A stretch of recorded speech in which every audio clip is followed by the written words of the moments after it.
All right, in this video, we're gonna learn how to take these pictures and turn them into this graphic design. If you're new to this channel, you can download the PSD on my Patreon, or what you can do for free is there is a link to download all the assets inside this video inside the description. Just click on the link and then you'll have all of the assets and you can walk through step by step. The first thing you're gonna do is go to Edit, Fill, and we're gonna fill with an orange color. You can use whatever color you want, but for the purpose of this design, we're going to go with this orange Tennessee Vol color. The next thing we're going to do is this orange and black background, and you can find these assets in the description. All you got to do is download the Google Drive link, and then you're going to put them into your design, and you're going to change the blend mode to darken color, and then the second overlay you're going to change to screen. Now let's add our paper tears, and so what you can do is you can expand them out here, and then double click on the layer.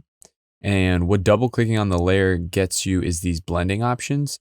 And if you slide this slider to the left, it gets rid of everything that shade of white and lighter. Okay, and then I changed it to the blend mode lighter color. And I also added this paper tear that you guys see right now. So I decided to put this on lighten color as well and expand it out and get rid of that other paper tear that was in the corner. And it gave me this effect. All right, now let's work on our text here. So you can see how the Kennedy Chandler looks like it's almost popping out at you. It's really simple to do. I'm using the text font spring and I duplicated it. So now you have Kennedy and Chandler, and then I converted it to a smart object. And once you do that, you can control click on it, go down to perspective, and then you can pull this right-hand corner towards you or down, and that makes it look like it's coming out of the frame. You can do the same thing for the top layer, but I'm going to do it from the other side. So I'll pull on the left side here, and then it will look like this. All right, let's next add our grid line paper texture. And what you can do is you can duplicate this texture by hitting Command J on your keyboard. Once you have it duplicated, let's make sure that it only goes inside of our lettering. You can do this by control clicking on your layer and then going to create clipping mask. You can do this twice for both Kennedy as well as Chandler.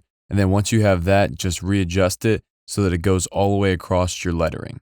The next step is to put in whatever player images that you want.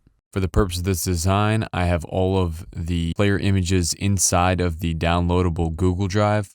And so you can put them in if you're following along with me, but you can use whatever 3 pictures that you want. For the purpose of this design, I put the middle picture of my player in front of the Chandler text. All right, this next part is my favorite part of this whole design, and it's this white outline of my player. You can do this by inserting a solid color and then creating a clipping mask into your duplicated player layer.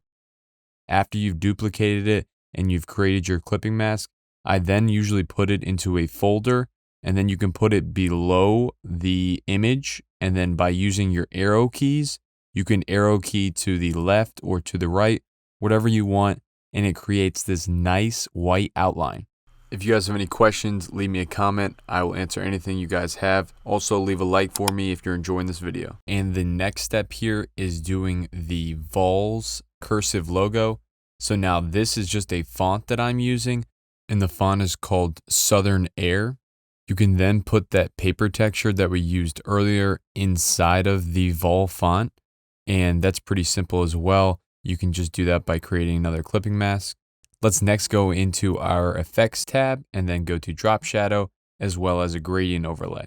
You can change the gradient overlay to multiply, and then you can reduce the opacity. This just creates a little bit of a black blur along the outside, and it looks really, really good. The next step is to add our shoes as well as the tape layer. That's pretty simple. We're only going to do 2 things. We're going to add a little bit of a shadow, and then we're going to make the tape look a little bit better. So you can add a shadow by going over to your paintbrush tool, making it black, and then reducing the hardness on that. And then once your hardness is reduced, you can just paint back on the black shadows. It's pretty simple. It's really quick. And it's something that really creates a lot of depth within your design. Let's look at what it looks like before, and here's what it looks like after. All right, if you only watch one part of this video, make sure it's this part right here. We're gonna learn how to take this, what we currently have, and turn it into this more saturated and better looking final graphic. The first thing you're gonna wanna do is press Shift, Alt, and then Command and E. What this does is it creates one singular layer of your entire image.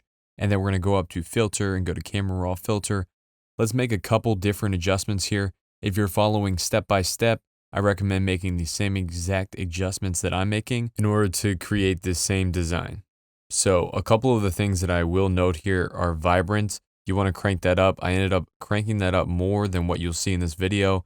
And I also looked at color, noise reduction, and a couple of things here. Vignette is big. It makes that black shadow along the outside, which is really good, as well as grain. And then also you can play around with these color filters here. And it really depends on what you're kind of going for. And for me, I wanted this orange kind of bright look to my design. So you can see I made those adjustments in order to bring out the color. And the last thing that you can do is with distortion. And what you do is you distort it so it's inwards and it looks like it's almost popping out at you when you make it bigger. This is what it looks like before. And then here's the after. If you guys learned anything from today's video, please feel free to drop a like for me and consider subscribing. We do videos like this every single week. And I'm also very responsive to any comments that you guys put in the comment section. So please leave a comment. And as always, stay great and have a good one.